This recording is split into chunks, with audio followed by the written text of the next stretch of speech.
3, 2, 1.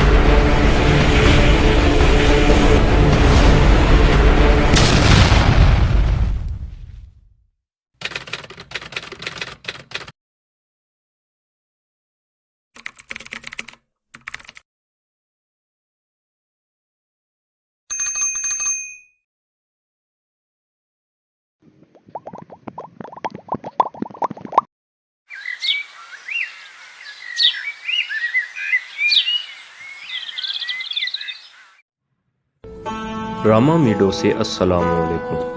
صبح کے تقریباً 6:30 بجے آنکھ کھلی اور ٹینٹ سے باہر دیکھا تو سورج ابھی انگڑائی لے رہا تھا اور بادلوں کی اٹکیلیوں کی وجہ سے سورج کی روشنی ابھی ہر سو پھیلی نہیں تھی۔ ہم نے موقع کو غنیمت جان کر کچھ تصاویر کلک کی اور اپنا سامان پیک کر کے اگلی منزل کی جانب روانہ ہو گئے۔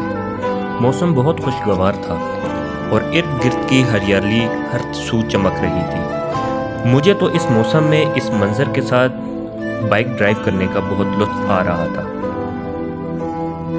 اب ہم واپس استور بازار کی طرف سفر کر رہے تھے۔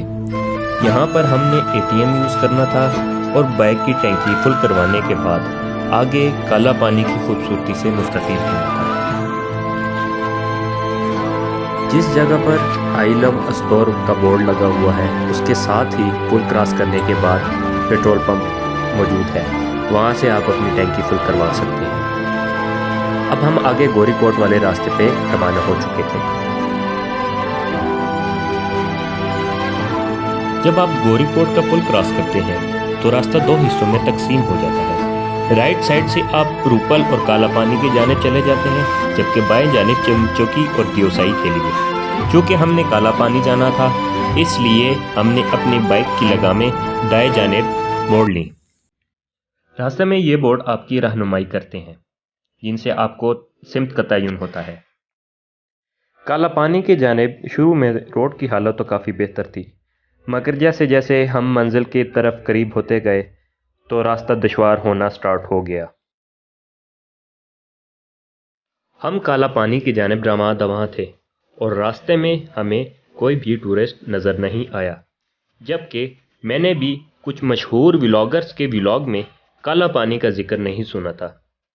مجھے کالا پانی کے لیے ہمارے ڈریم ایکسپلورر ٹیم کے لیڈر جناب رانا شہباز صاحب نے انسسٹ کیا تھا، اور یقین مانیں ان کا یہ اصرار میرے لیے انتہائی مفید ثابت ہوا، کیونکہ راستے میں بہت خوبصورت مناظر اور گاؤں ہم گاہے باگاہے رک کر تصاویر بناتے رہے۔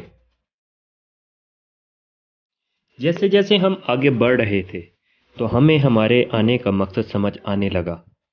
ہم اس چھپے ہوئے خطے کو، اس کی خوبصورتی کو اور اس علاقے کی سرسبز رنگینی کو اور ساتھ میں بہتے دریا کی چنچل موجوں کو اور پھر سب سے بڑھ کر سکون کے اس احساس کو اپنی آنکھوں اور کیمرے کی آنکھ میں محفوظ کر رہے تھے۔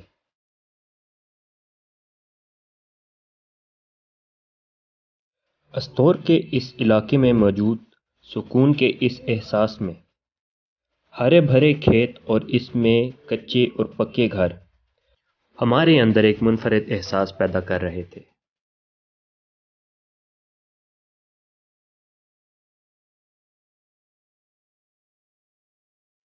کالا پانی کی جانب راستہ بہت زیادہ آف روڈ تھا، کہیں پر پتھر تو کہیں پر ریت تھی، کہیں پر ہم پانی کے بیچ میں سے گزر رہے تھے اور کہیں پر پانی کے اوپر سے،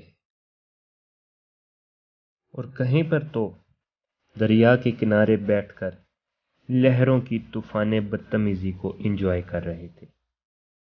ہم نے رتو بازار سے مقامی فروٹس ناشپاتی، سیب اور انگور اس دریا کے کنارے بیٹھ کر کھائے اور اس منظر میں اتنے گم ہو گئے تھے کہ کھاتے وقت کی ویڈیو نہ بنا پائے۔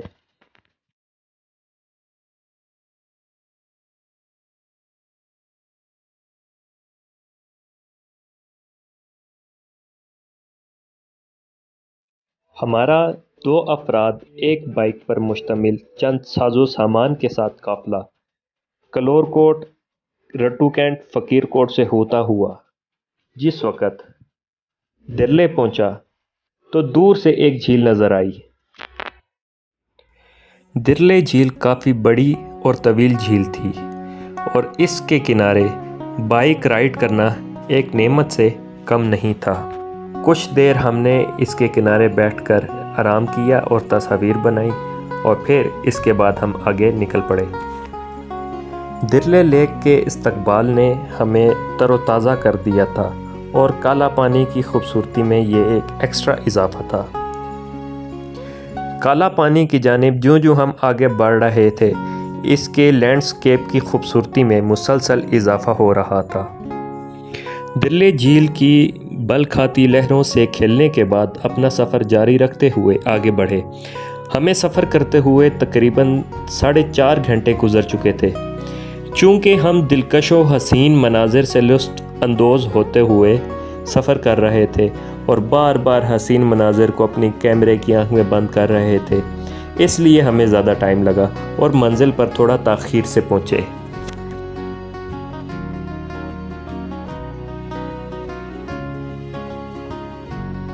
جیسے ہی کالا پانی کا ایریا سٹارٹ ہوا تو میں ورطۂ حیرت میں مبتلا ہو گیا کہ اتنا خوبصورت اور سرسبز اور حسین لینڈسکیپ لوگوں کی نظروں سے کیسے اوجھل ہے۔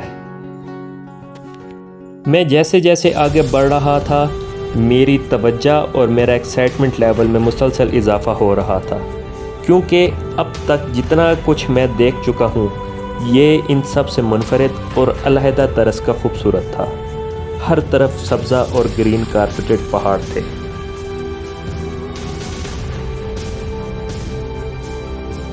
کالا پانی پہنچنے کے بعد بارش میں قدرے اضافہ ہوا تو ہم نے وہاں موجود ایک ٹینٹ ہوٹل میں قیام کرنے کا فیصلہ کیا، کیونکہ ایک تو راستہ کچا اور تنگ ہونے کی وجہ سے خاصا سلپری ہو گیا تھا اور دوسرا سردی کی شدت میں بھی اضافہ ہو رہا تھا، لہٰذا ہم نے اپنی سفری سرگرمیاں معطل کرتے ہوئے رات یہاں پر کالا پانی میں گزارنے پر اتفاق کیا۔ ہم اب تک کلور کوٹ، رٹو، میر مالک، فقیر کوٹ، درلے، گمئی، چچڑی اور پھر کالا پانی پہنچے۔ اس علاقے کی خوبصورتی اور یہاں پر موجود لوگوں کا حسن اخلاق اور ان کی مہمان نوازی نے ہمارے دل جیت لیے تھے۔ جہاں جہاں سے ہم گزر رہے تھے مقامی لوگ ہاتھ اٹھا کر سلام کرتے اور ہمیں ویلکم کرتے رہے۔